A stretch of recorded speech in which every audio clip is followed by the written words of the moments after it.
And it's kind of funny when you grew up in a house without men. I wasn't really exposed to a lot of sports. My mom did play a little softball and basketball for her job's team, but other than that, I wasn't really exposed to sports. But the good thing was that I used to jump double dutch and jump rope a lot.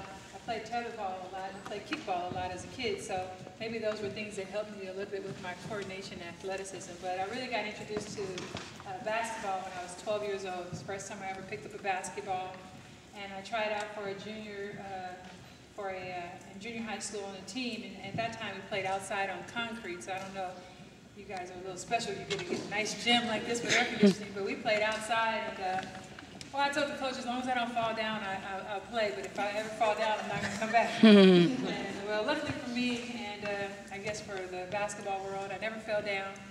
Our team went 7-0, and I remember the very first day I played, I was actually the only left-hander out there, and all the other girls were right-handed, so they all made right-hand layups, and then here I come in on the left side and just probably threw it all over off the backboard. And I decided the next day during tryouts I'm going to be right-handed, so I got in line with all the rest of the girls.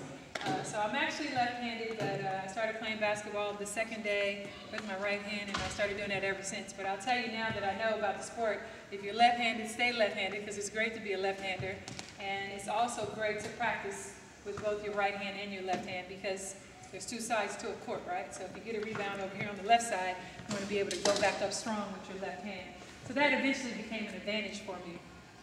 But as I played basketball, and we went 7-0, and I won my first trophy, which was about, this big. That was all it took. I was in love. I was like, oh, trophies, you get trophies? This is great. So I started playing basketball the 8th grade year. I changed schools. I went to a Christian school, and they didn't have a basketball team. So I had one boy cousin who took the time to take me to the gym. So every day I'd get home from school, I'd do my homework, and then my cousin would take me to the gym. So at first, I told him I played on the basketball team in the 7th grade, and he's like, well, you want to play basketball? And I'm like, yeah, sure, cuz, I want to play. So he took me to the gym, and he had me doing push-ups and sit-ups and sitting on the wall. And I'm like, dude, I just wanted to play with the ball. Like, I had no idea that it was going to take so much hard work and him yelling at me like a drill sergeant just to play the sport. But he asked me that day, he said, do you want to play basketball? Are you serious about playing? And I said, yes. Like, I think so. I really want to play. And he's like, okay, we're going to do it, but you have to decide. And that's the key, I think, is making the decision to want to play this sport and then deciding you're going to do what it takes to be successful at it. And I made that decision. At that time, I was 6 foot in the 6th grade. I know, that's taller than still most of you. I wore a size 12 shoe when I was 12 years old.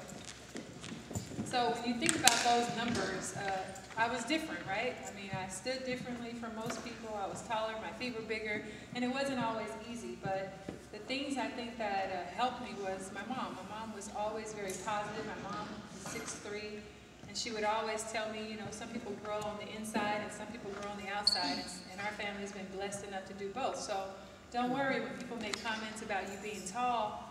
A lot of times people make comments about people being tall because they wish they were taller. So I said, oh, okay.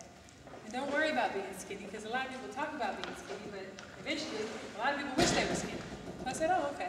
So it made sense to me that I had to, number one, learn to love myself, and that's one of my first messages to you guys. It doesn't matter what God gave you, what color you are, what you look like, what size you are.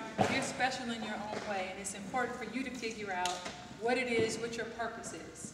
What are you supposed to do? How can you help society? How can you give back? How can you make this world or leave this world a better place?